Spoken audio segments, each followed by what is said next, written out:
Bonjour à tous, je suis Didier Manson. Bienvenue sur ma chaîne dédiée aux voitures, aux conseils auto et aux histoires du monde automobile. Merci de me rejoindre. C'est parti. Aujourd'hui, sur ma chaîne automobile, je vais vous parler en détail des conseils pour l'entretien du radiateur. Un sujet qui paraît simple, presque invisible quand tout va bien, mais qui peut décider à lui seul de la santé de votre moteur et de l'argent que vous allez garder dans votre poche. Je suis Didier Manson. Et si vous avez déjà vu l'aiguille de température monter plus haut que d'habitude, si vous avez déjà senti une odeur un peu sucrée après avoir garé la voiture, ou si vous avez simplement acheté un véhicule d'occasion sans savoir ce qui a été fait sur le circuit de refroidissement, restez bien avec moi jusqu'à la fin, parce que je vais vous montrer comment reconnaître les signes avant-coureurs, comment éviter les erreurs qui ruinent un radiateur en silence, et surtout comment adopter les bons gestes, avant qu'une simple négligence ne se transforme en joint de culasse, en remorquage ou en facture qui fait mal. Le radiateur, on l'oublie souvent parce qu'il ne fait pas de bruit, parce qu'il est caché derrière la calandre, parce qu'il n'a pas l'image spectaculaire d'un turbo, d'une ligne d'échappement ou d'un gros freinage. Mais il travaille à chaque minute où le moteur tourne. Son rôle est de dissiper la chaleur produite par la combustion, les frottements et l'effort mécanique. Le liquide de refroidissement circule dans le moteur, absorbe la chaleur, passe dans le radiateur, puis l'air extérieur, et parfois, le ventilateur aide à évacuer cette chaleur. Quand tout fonctionne, la température reste stable, la mécanique respire correctement, l'huile conserve ses propriétés, les joints ne souffrent pas trop et la voiture peut avaler les kilomètres. Quand le système commence à se dégrader, ce n'est pas toujours brutal au départ. Une petite fuite au niveau d'un collier, un bouchon qui ne tient plus la pression, des ailettes encrassées, un liquide trop vieux, un dépôt de calcaire ou de rouille dans les canaux, et la marge de sécurité disparaît peu à peu. Le piège, c'est que beaucoup de conducteurs ne s'en aperçoivent que le jour où le voyant s'allume, alors qu'en réalité, la voiture envoyait déjà des signaux depuis longtemps. La première habitude que je conseille, c'est de regarder régulièrement le niveau de liquide de refroidissement, mais de le faire correctement et en sécurité, je le dis avec insistance, parce que c'est une erreur classique et dangereuse. On ne dévisse jamais le bouchon du vase d'expansion, ou du radiateur quand le moteur est chaud. Le circuit est sous pression. Le liquide peut dépasser largement la température d'ébullition, et l'ouverture soudaine peut provoquer une projection brûlante. Moi, je vérifie toujours moteur froid, idéalement le matin avant de démarrer. Je regarde le vase d'expansion, je repère les marques minimum et maximum, et je m'assure que le niveau se situe entre les deux. Si le niveau est un peu bas une fois, il peut s'agir d'une petite variation, mais si je dois rajouter souvent, je considère que ce n'est pas normal. Un circuit de refroidissement en bon état n'est pas censé consommer du liquide comme un moteur consomme du carburant. Si le niveau baisse régulièrement, il faut chercher la cause, même si la voiture ne laisse pas forcément de flaques visibles au sol. Certaines fuites n'apparaissent que moteur chaud, parce que la pression augmente. D'autres s'évaporent au contact de pièces brûlantes. D'autres encore sont internes.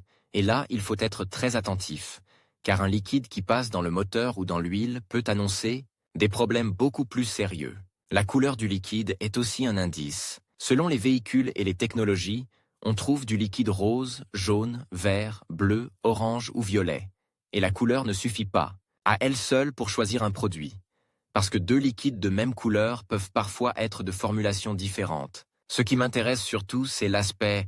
Un liquide propre doit rester clair, homogène, sans boue, sans particules, sans dépôt brunâtre et sans aspect huileux à la surface. Si je vois une sorte de mayonnaise, une pellicule grasse, une couleur rouille ou des résidus dans le vase, je ne me contente pas de compléter le niveau.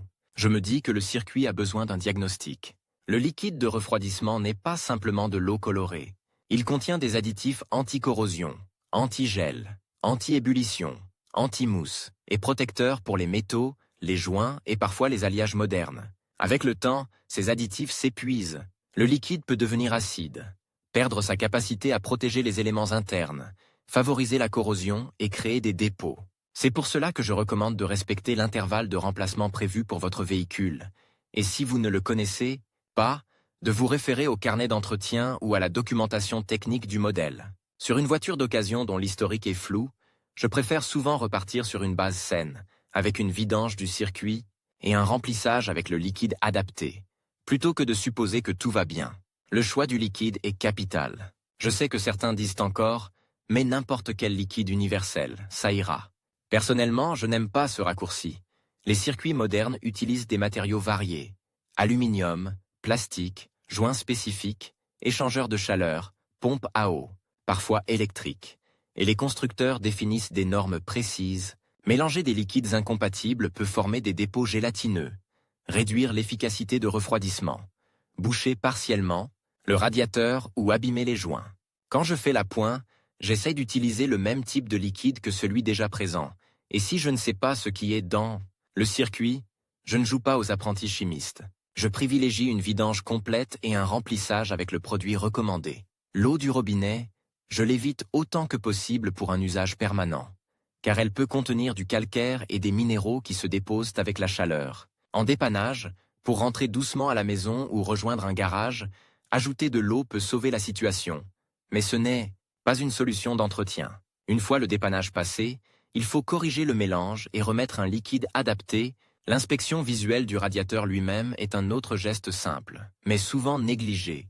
Quand j'ouvre le capot, je regarde l'avant du radiateur et du condenseur de climatisation, parce qu'ils se trouvent généralement juste derrière la calandre et reçoivent tout ce que la route envoie. Poussière, feuilles, insectes, petits gravillons, boue, sel en hiver. Les ailettes fines qui servent à échanger la chaleur peuvent se plier, se boucher ou se couvrir d'une couche de saleté. Un radiateur extérieurement sale peut perdre beaucoup d'efficacité, même si le liquide est neuf. Pour le nettoyer, je reste doux. Pas de jet haute pression collé contre les ailettes, parce qu'on peut les tordre et réduire encore plus le passage de l'air. Je préfère un rinçage modéré, de l'eau à pression raisonnable, éventuellement une brosse très souple, et surtout de la patience. Si la voiture a roulé dans la boue, sur des routes salées ou dans une zone très poussiéreuse, ce nettoyage devient encore plus important. Je regarde aussi les traces blanchâtres, verdâtres, rosées ou cristallisées sur les côtés du radiateur, sur les durites, autour des raccords et du vase d'expansion. Ces traces peuvent indiquer un suintement de liquide qui a séché. Une fuite n'a pas toujours besoin d'être spectaculaire pour être préoccupante. Une goutte par-ci, une goutte par-là, et le niveau baisse lentement. Les durites méritent elles aussi de l'attention. Je les palpe moteur froid, sans brutalité, pour vérifier si elles sont craquelées, trop dures, gonflées, molles, huileuses ou marquées près des colliers. Une durite ancienne peut céder au mauvais moment, souvent dans les embouteillages, en montée, ou sur autoroute quand la pression et la température sont élevées. Les colliers peuvent se desserrer, rouiller ou mordre le caoutchouc. Quand je vois une durite suspecte, je ne repousse pas indéfiniment son remplacement, parce que ce sont des pièces relativement simples, comparées aux dégâts possibles d'une surchauffe. Le bouchon du vase d'expansion ou du radiateur est un petit élément que beaucoup sous-estiment. Il maintient une pression précise dans le circuit, ce qui augmente le point d'ébullition du liquide et permet au système de fonctionner correctement. Si le bouchon ne tient plus la pression, le liquide peut bouillir trop tôt, déborder, créer des poches d'air et provoquer une surchauffe. Si le bouchon est bloqué ou inadapté, il peut aussi faire souffrir d'autres composants. Quand je fais un entretien sérieux, je regarde l'état du joint du bouchon. Je vérifie qu'il ferme bien, et en cas de doute, je le remplace par une pièce correspondante à la pression prévue. C'est une petite dépense qui peut éviter de grands ennuis. Le thermostat, ou calorstat, joue également un rôle majeur. Il régule la circulation du liquide en permettant au moteur d'atteindre sa température de fonctionnement, puis en ouvrant le passage vers le radiateur. S'il reste bloqué fermé, la surchauffe peut arriver rapidement. S'il reste bloqué ouvert, le moteur peut mettre trop de temps à chauffer, consommer davantage, polluer plus et chauffer moins bien l'habitacle. Un indice utile, c'est le comportement de l'aiguille de température ou de l'affichage. Une température qui monte trop vite, qui fluctue sans raison, qui reste trop basse sur route ou qui grimpe dans les bouchons doit être prise au sérieux. Je ne remplace pas des pièces au hasard, mais j'utilise ces indices pour orienter le diagnostic. Le ventilateur de refroidissement mérite aussi un test. Dans les embouteillages ou à faible vitesse, il n'y a pas assez d'air naturel qui traverse le radiateur. Donc le ventilateur prend le relais. Si la température augmente à l'arrêt mais redevient normale en roulant, je pense immédiatement à un problème de ventilation, de sonde, de relais, de fusible, de résistance, de moteur de ventilateur ou de commande électronique. Sur certaines voitures, la climatisation déclenche aussi le ventilateur, ce qui permet de remarquer s'il fonctionne. Mais attention, chaque modèle a sa logique. Et il ne faut pas mettre les mains près du ventilateur, parce qu'il peut démarrer sans prévenir. Je garde toujours cette règle en tête. Sous le capot, moteur chaud ou contact mis, une pièce immobile peut devenir mobile en 1 seconde. Le rinçage du circuit est une opération utile quand le liquide est vieux, sale, ou quand on veut repartir sur une base propre, mais il faut le faire avec méthode. Je ne me contente pas forcément d'ouvrir une durite au hasard et de remplir ensuite n'importe comment. Selon le véhicule, il peut y avoir une vis de purge, une procédure spécifique, un chauffage à mettre en position chaude, une pompe, électrique à activer ou un ordre précis à respecter. L'objectif est d'évacuer l'ancien liquide, les impuretés et l'air, puis de remettre la bonne quantité du bon mélange. La purge est essentielle, parce qu'une poche d'air dans le circuit peut empêcher la circulation correcte, perturber la mesure de température et créer des zones de surchauffe. Après un remplissage, je surveille toujours le niveau à froid sur les trajets suivants. Je vérifie que le chauffage habitacle fonctionne bien, que la température moteur reste stable, et qu'aucune fuite n'apparaît lorsque le circuit monte en pression. Le chauffage intérieur est justement un excellent indicateur. Beaucoup oublient que le radiateur de chauffage fait partie du circuit. Si vous mettez le chauffage à fond et que l'air reste froid alors que le moteur est chaud, il peut y avoir un niveau de liquide trop bas, de l'air dans le circuit, un radiateur de chauffage bouché, une vanne ou un volet de mixage défaillant. Si vous sentez une odeur sucrée dans l'habitacle, si les vitres se couvrent d'un film gras, ou si le tapis côté passager devient humide, il faut suspecter une fuite du radiateur de chauffage. Ce n'est pas le radiateur principal devant le moteur, mais c'est le même univers de refroidissement, et le négliger peut faire baisser le niveau global du circuit. Un autre point que je rappelle souvent, c'est l'importance de ne pas masquer la calandre ou bloquer le flux d'air n'importe comment. Certains accessoires, plaques mal placées, protections improvisées, ajouts esthétiques ou amas de feuilles peuvent réduire l'air qui arrive au radiateur. En hiver, sur certains véhicules anciens ou dans des conditions extrêmes, on voit parfois des caches partielles, mais sur une voiture moderne, il faut être prudent, parce que la gestion thermique est calculée avec précision. En été, en montagne, avec une remorque, dans les bouchons ou avec la climatisation, le radiateur a besoin de toute sa capacité. Si vous tractez, si vous transportez lourd ou si vous roulez souvent en ville sous forte chaleur, je vous conseille d'être encore plus vigilant. La charge moteur augmente, la vitesse d'air peut être faible et la température grimpe vite. Dans ces conditions, un système juste moyen peut montrer ses limites. Lorsque je prépare un long trajet, surtout avant les vacances, je vérifie le niveau, les durites, les traces de fuite, l'état du radiateur, le fonctionnement du ventilateur et la date du dernier remplacement de liquide. C'est beaucoup plus agréable de faire cette inspection tranquillement chez soi que de lever le capot sur une aire d'autoroute avec la famille qui attend et le voyant rouge qui clignote. Il faut aussi savoir réagir correctement en cas de surchauffe. Si je vois la température monter anormalement, je coupe la climatisation. Je mets le chauffage au maximum pour aider à évacuer un peu de chaleur, et je cherche un endroit sûr pour m'arrêter. Je ne continue pas comme si de rien n'était en me disant que ça va passer. Un moteur qui surchauffe peut se déformer, abîmer le joint de culasse, fissurer une pièce ou dégrader l'huile. Une fois arrêté, je laisse refroidir, je n'ouvre pas le bouchon à chaud. Je regarde s'il y a une fuite évidente, une durite éclatée, de la vapeur, un ventilateur qui ne tourne pas, mais sans prendre de risque. Si le niveau est très bas après refroidissement et que je dois faire un appoint de dépannage, je le fais lentement, avec précaution. Et je comprends bien que ce n'est qu'une solution temporaire. Si la voiture recommence à chauffer, je ne force pas. Parfois, appeler une assistance coûte moins cher que détruire un moteur. Je veux aussi parler des produits miracles qu'on verse dans le circuit pour colmater les fuites. Je comprends la tentation. Une petite fuite, un flacon pas très cher, une promesse séduisante. Mais je reste très réservé. Certains produits peuvent dépanner temporairement dans une situation d'urgence, mais ils peuvent aussi encrasser des passages étroits, boucher partiellement un radiateur, perturber un radiateur de chauffage ou compliquer une réparation propre. Pour moi, un colmatant ne remplace pas un diagnostic. Si une durite fuit, on remplace la durite. Si un radiateur est percé, on le répare correctement ou on le remplace. Si un joint pose problème, on traite la cause. Masquer la fuite sans comprendre pourquoi elle est apparue, c'est parfois repousser une panne en la rendant plus chère. Le nettoyage interne du radiateur doit lui aussi être abordé avec intelligence. Quand un radiateur est légèrement encrassé, un rinçage adapté peut améliorer la situation.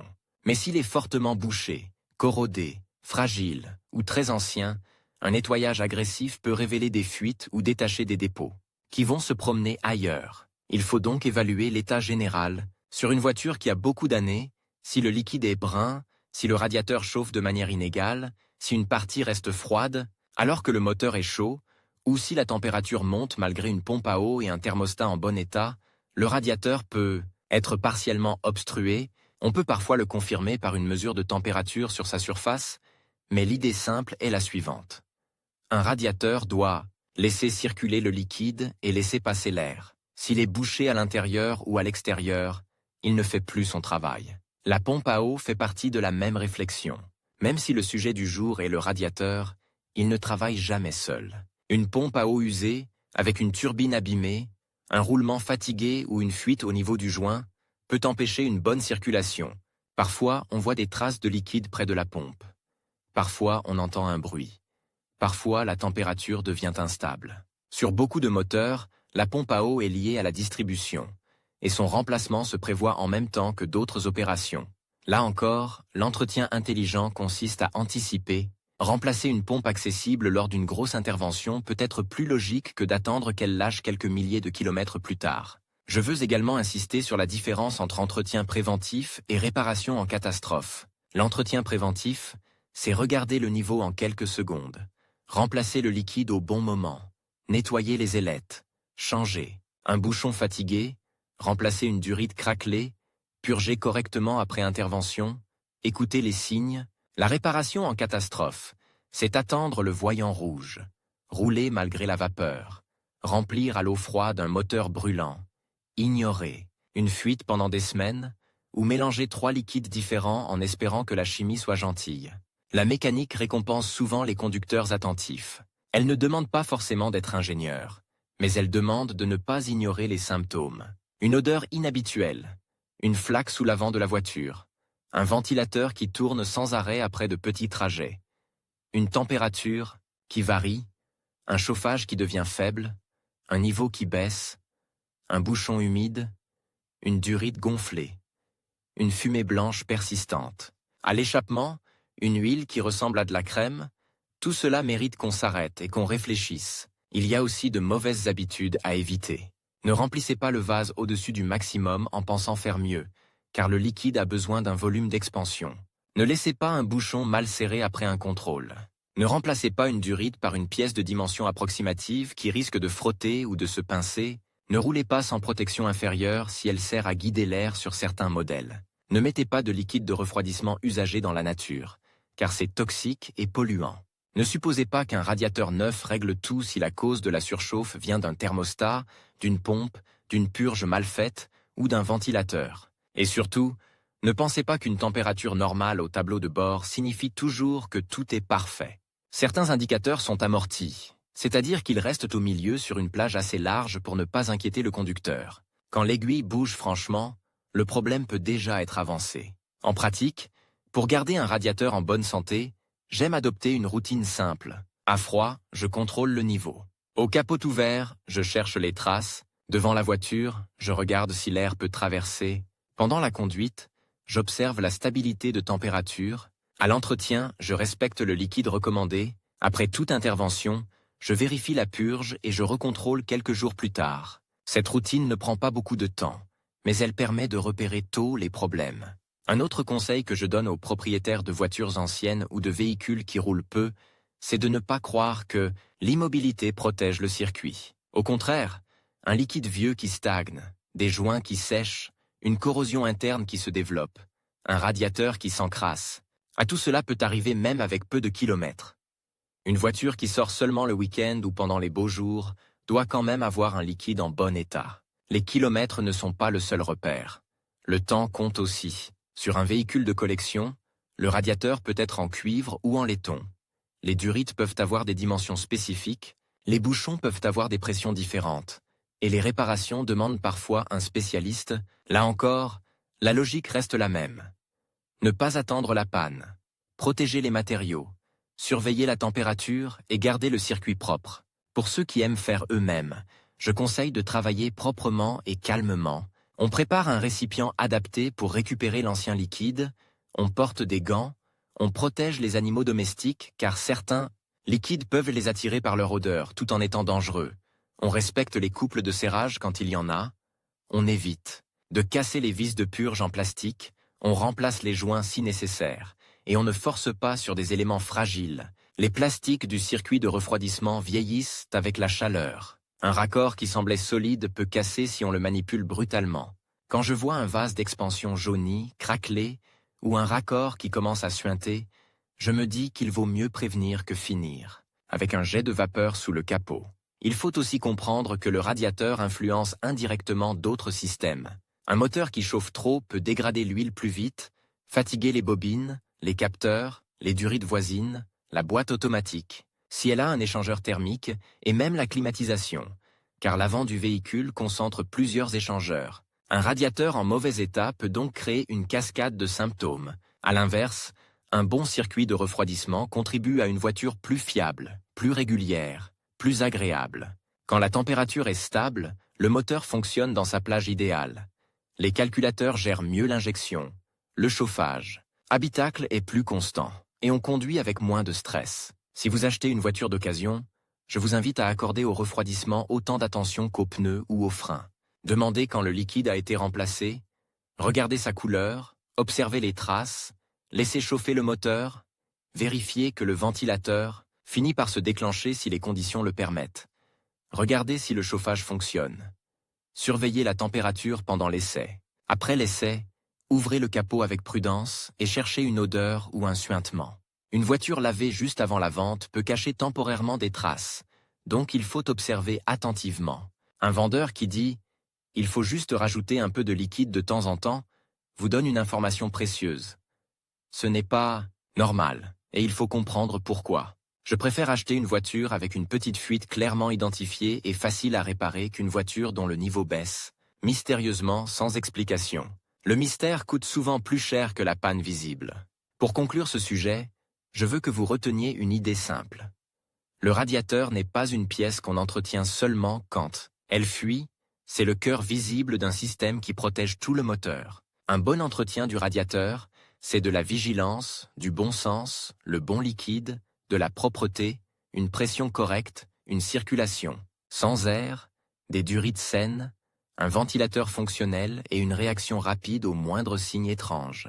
Si vous appliquez ces conseils, vous réduisez énormément le risque de surchauffe, vous prolongez la vie du moteur et vous évitez des réparations qui auraient pu être évitées avec quelques contrôles simples. Moi, Didier Manson, je vous le dis franchement, ce n'est pas le sujet le plus glamour de l'automobile, mais c'est l'un des plus rentables pour votre tranquillité. La prochaine fois que vous ouvrez le capot, ne regardez pas seulement si le moteur brille ou si la batterie semble propre.